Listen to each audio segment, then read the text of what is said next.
तो एक भाई ने मेरे से सवाल पूछा कि भाई अंबेडकर ने जो गांधी पे बोला बीबीसी के इंटरव्यू में, मैं उस पर जरा बोलूं।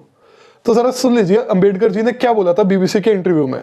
He was never a Mahatma, and I refuse to call him Mahatma. You see, I've never in my life called him Mahatma. He doesn't deserve that title, not even from the point of view of his morality. You see. अब ये तो हुआ अंबेडकर जी का version कि I have never in my life called him Mahatma, he doesn't deserve that title. लेकिन हमें ये देखना पड़ेगा कि एक्चुअल फैक्ट्स क्या है, एक्चुअल इतिहास क्या है। तो सर अंबेडकर जी ने अपने इंटरव्यू में पूना पैक्ट का रेफरेंस लेकर के ये सब बातें बोली, जहां उनकी एक्सटेंसिव मीटिंग्स हुई थी गांधी जी के साथ पूना पैक्ट से पहले। तो सर जब पूना पैक्ट कंक्लूड हो गया तब अंबेडकर जी ने एक्चुअली में क्या बोला था गांधी जी के बारे में, हम वही देख लेते हैं जो कि स्टेटेड है रामचंद्र गुहा की किताब में। तो आप पढ़ लीजिए अंबेडकर जी ने क्या बोला था। There was the life of the greatest man in India to be saved. ये अंबेडकर जी बोल रहे हैं गांधी जी के बारे में। आगे बोल रहे हैं, I am happy to be able to say that it has become possible through the cooperation of all of us to find a solution so as to save the life of the Mahatma. Ambedkar ji कह रहे हैं, and at the same time consistent with such protection as is necessary for the interest of depressed classes in the future. बोलते हैं, I think in all these negotiations a large part of the credit must be attributed to Mahatma Gandhi himself. बोलते हैं, I must confess that I was surprised, immensely surprised, when I met him that there was so much in common between him and me. Cheers! ये बोल रहे हैं अंबेडकर जी। और आगे क्या कह रहे हैं? I am very grateful to the Mahatma for having extricated me from what might have been a very difficult situation.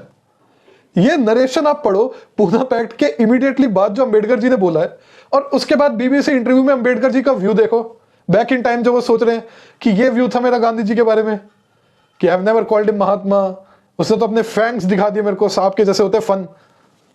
क्या हो रहा है ये? भाई आप सबको ये बात समझनी पड़ेगी कि इतिहास को कैसे समझा जाता है। इतिहास ऐसे नहीं समझा जाता कि आपका कोई फेवरेट फिगर है, आप उसका इंटरव्यू सुन लो, उनकी स्पीचेस सुन लो, उनकी राइटिंग्स पढ़ लो और फिर उनको कोट करने लग जाओ। उन्होंने इस चीज के बारे में ये कहा था तो ये होगा इतिहास, उन्होंने ये बोला था तो ये हो गया प्रमाण जी हमारा। ऐसा नहीं होता। उन्होंने जो बोला वो बोला फॉर वट एवर रीजंस। हमें देखना पड़ेगा कि तथ्य क्या है। तो फॉर एग्जांपल अंबेडकर जी ने पूना पैक्ट का बहुत विवरण से इसमें डिस्क्रिप्शन दिया इंटरव्यू में कि क्या था क्या नहीं हुआ, गांधी जी के साथ क्या एंगेजमेंट हुई। पर आपको एक्चुअली में फैक्ट्स देखने पड़ेंगे कि रियलिटी क्या थी। और रियलिटी हिस्टोरियन इरफान हबीब बताते हैं, आप देख लो। वो बताते हैं कि कैसे नेशनल मूवमेंट जो थी, कांग्रेस जिसको लीड कर रही थी, वो जो सो कॉल्ड अनटचेबल्स थे उनको ज्यादा देती थी कंपेयर टू ब्रिटिशर्स। लेकिन अंबेडकर अलाइड हमेशा किनके साथ थे? ब्रिटिशर्स के साथ, और नेशनल मूवमेंट को अपोज करते थे इंक्लूडिंग गांधी जी। तो कम्युनल अवार्ड में क्या मिला जो सो कॉल्ड अनटचेबल्स थे? वो सुन लीजिए इरफान हबीब से। और बदले में नेशनल मूवमेंट ने क्या दिया? लेकिन फिर भी अंबेडकर जी किनके साथ थे? जो लोग ये सब कहते हैं वो मेरे ख्याल में उन्होंने कभी पढ़ा ही नहीं है पूना पैक्ट। पहली तो बात यह है कि अंग्रेज़ क्या दे रहे थे जो कम्युनल अवार्ड कहलाता है। अंग्रेज़ उनको 700 प्रोविंशियल लेजिस्लेटिव काउंसिल सीट्स में 700 के लगभग थी, उनमें 70 दे रहे थे कि 70 दलित लोगों को मिलेंगी, सीट्स बुक्ड होंगी उनके लिए और उसमें अलग इलेक्शन होगा। पूना पैक्ट में 148, हो सकता है मेरे नंबर में 1-2 गलती हो, लेकिन 148 सीटें मिली जो दुगनी से ज़्यादा। किस तरह ये कहा जा सकता है कि दुगनी से ज़्यादा अगर दलित लोगों को सीट मिले तो ये उनके साथ बड़ा जुल्म है, ये मेरी समझ में नहीं आता। कम्युनल अवार्ड में सेंट्रल असेंबली के लिए कोई कमिटमेंट नहीं गया था, यहाँ उन्होंने वो भी कमिटमेंट कर दिया। मुझे परसेंटेज याद नहीं है, शायद 15% के लिए, जो पहले कोई कमिटमेंट अंग्रेज़ों ने नहीं कहा था कि सेंट्रल असेंबली में भी शेड्यूल कास्ट का कोई शेयर होगा। जहाँ तक अलग इलेक्टोरेट का ताल्लुक़ है कि ये कहा जाता है अलग इलेक्टोरेट है, तो पूना पैक्ट में इसका प्रोविज़न था कि पहले दलित लोगों में आपस में अलग चुनाव हो एक कॉन्स्टिट्यूंसी में, और उसमें जो 4 सबसे ज़्यादा वोट्स मिले उन्हीं में से खड़े हो सकते हैं हरिजन था।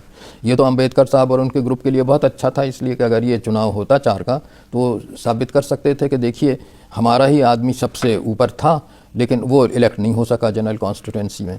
ये सवाल किसी ने नहीं पूछा कि फिर क्यों अंबेडकर साहब और अंग्रेज़ सरकार ने इस प्रोविज़न को, जो सेपरेट इलेक्टोरेट थी, अलग इलेक्टोरेट दलित लोगों की थी, उसको ड्रॉप कर दिया। हर एक को मालूम है कि क्यों ड्रॉप कर दिया, क्योंकि अगर 4 कहीं अलग अलग इलेक्शन होता तो कांग्रेस को वहाँ बड़ी बहुमत मिलती दलित लोगों में और अंबेडकर साहब का कैंडिडेट शायद 3 या 4 नंबर पर रहता। तो ये ट्रुथ्स हैं। 1937 के इलेक्शन में, 1946 के इलेक्शन में दलित लोगों ने बड़ी तादाद में कांग्रेसी को वोट दिया, अंबेडकर साहब को नहीं दिया।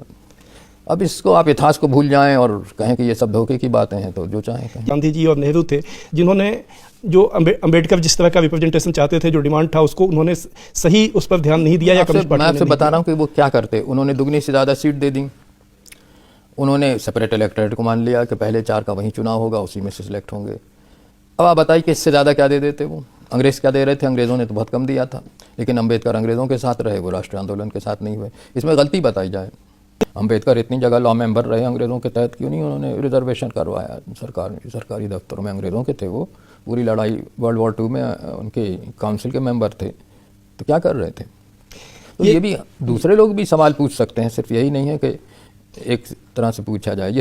तो फिर how do we explain Ambedkar saying what he said in the BBC interview?